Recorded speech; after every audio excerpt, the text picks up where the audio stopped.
मेरा नाम मिथिलेश है, मैं फरीदाबाद में रहती हूँ। मेरी डिलीवरी सरकारी हॉस्पिटल में 17 तारीख को हुई थी। मेरा ब्लड आने लग गया, मुझे हॉस्पिटल में भर्ती किया गया। मुझे कहा मेरा रसौली थी बच्चादानी में, उससे गुंजन मैम ने सर्जरी की थी, उससे निकाल के मैं अब ठीक हूँ। अब ब्लड नहीं आता मेरा, अब डिस्चार्ज हो गया है, यहाँ से घर जा रही हूँ। मुझे स्टाफ अच्छा लगा है, मैम अच्छी लगी है।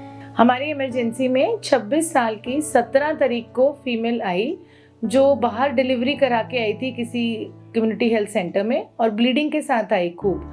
और जब हमने देखा तो उसको काफ़ी ब्लीडिंग थी, पर अंदर एग्जामिनेशन में ऐसे लगा कि जैसे कोई रसौली सी, कुछ बड़ा सा मांस अंदर जो यूट्रस के अंदर फील हो रहा था, जिससे ब्लीडिंग रुकी हुई थी। अल्ट्रासाउंड कराया, अल्ट्रासाउंड में 10x8 सेंटीमीटर की बड़ी सी रसौली बच्चेदानी के अंदर थी, पर ब्लीडिंग थोड़ी सी जैसे हल्की हल्की होती जा रही थी।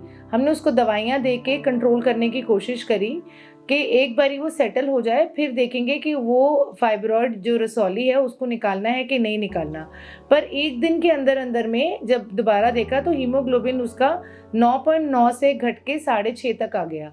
तो हमने डिसीजन लिया कि इसमें हमें उसको निकाल देना चाहिए रसौली को।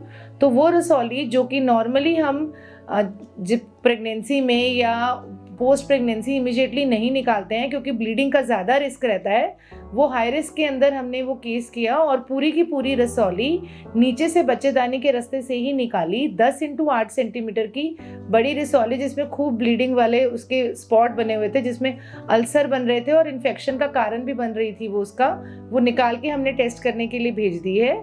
अब मरीज़ बिल्कुल स्टेबल थी। उसके बाद हमने उसको एक ब्लड लगाया।